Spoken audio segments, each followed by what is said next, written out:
ہمارے ہاں بڑے بڑے سمجھدار لوگ نفسیاتی ہو جاتے ہیں، بڑی بڑی سمجھدار خواتین نفسیاتی ہو جاتی ہیں۔ میری ساس باتیں کرتی ہے، میری نند باتیں کرتی ہے، مجھے فلانا باتیں کرتا ہے، مجھے فلانا۔ بھائی باتیں، جس کے منہ میں زبان ہے اس نے بات تو کرنی ہے۔ اب آپ نے کیوں یہ دعویٰ کر لیا ہے کہ آپ اتنے اونچے چلے جائیں کہ آپ کو بات ہی کوئی نہ کرے؟ کیا حرج ہے اس میں؟ اگر کوئی آپ کو بات کر دے تو کیا ہے، ہم کسی نے کر لی تو پھر کیا ہوا؟ اس کا اتنا اثر قبول کرنا کہ ساری رات سونا ہی نہ، پریشان ہو جانا۔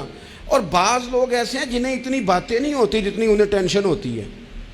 یعنی وہ دو بندے کونے میں کھڑے ہیں تو میری ہی بات کر رہے ہیں، اور بھائی وہ اتنا اہم نہیں ہے، انہیں کوئی اور کام بھی ہو سکتا ہے، تیری بات ہی انہوں نے کرنی۔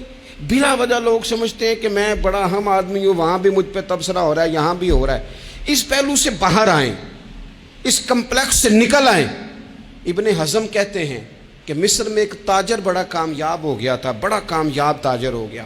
تو زندگی میں جتنے لوگ بھی کامیاب ہوتے ہیں ان سے حسد ہوتا ہے، اس سے بھی اس کے ارد گرد کے لوگوں نے حسد شروع کیا۔ اب تاجروں نے پلاننگ کی کہ اسے خراب کیسے کرنا ہے۔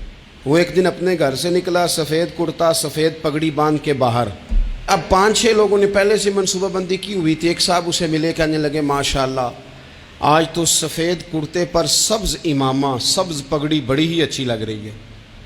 تو وہ ہنس کے کہنے لگا لگتا ہے آپ سو کے اٹھ کے آئے ہیں، پگڑی تو میری سفید ہے۔ اس نے کہا چلو پگڑی تو سبز ہی ہے، باقی آپ نہیں مانتے تو آپ کی مرضی۔ وہ آگے بڑھا، تو اب چونکہ پلاننگ تھی تو ایک شخص اور ملا۔ اس نے کہا کیا بات ہے، سفید کرتے پر آپ کا پیلے رنگ کا امامہ کیا جچتا ہے؟ اس نے کہا یار کو خدا کا خوف کر۔ ہنس کے کہا کیا ہو گیا، تیری اینک کا نمبر تو نہیں تبدیل ہونے والا ہوا؟ اور بھائی میں نے تو سفید کرتا اور سفید ہی امامہ باندھا ہے۔ اب 2-3 لوگوں کی دفعہ تو وہ مسکرایا، لیکن وہ ڈھیر سارے لوگوں نے منصوبہ بندی کی تھی۔ وہ جب چوتھے کے پاس گیا تو اس نے بھی کہا کہ کیا بات ہے سفید کرتے پر پیلے رنگ کے امامے کی؟ اس نے کہا پیلا کہاں ہے؟ اب وہ غصے ہونے لگا۔ اب وہ چھٹے کے پاس گیا تو اس نے کہا جناب کیا بات ہے سفید کرتا اور کالا امامہ؟ اب وہ غصے میں اتنا باولا ہوا کہ پہلے ہنسا پھر رویا، پھر اسے سمجھ نہ آئی کہ دکان کا تالا کس چابی سے میں نے کھولنا ہے۔ بس وہ شام ہوئی تو اس بیچارے کو بچوں نے روڑے مارنے شروع کر دیے۔ وہ اتنی تکلیف میں آ گیا کہ لوگ اسے پاگل کہنے لگے۔ کیوں؟ اس لیے کہ لوگ منصوبہ بندی، افواہ تھی نا کہ میری طبیعت خراب ہے، تو لوگوں نے حال پوچھ پوچھ کر بیمار کر دیا۔ لوگوں کی باتیں، لوگوں کے تبصرے، لوگوں کے کومنٹس۔ بولے امام شافعی فرمانے لگے لوگوں کی باتیں پتھروں کی طرح ہوتی ہیں، یہ روڑوں کی طرح ہوتی ہیں۔ اگر انہیں کمر کے اوپر رکھ لو گے نا تو یہ تمہاری کمر توڑ دیں گی، اور اگر تم ان کو اپنے پیروں کے نیچے رکھ لو گے تو تمہارا قد اونچا ہو جائے گا۔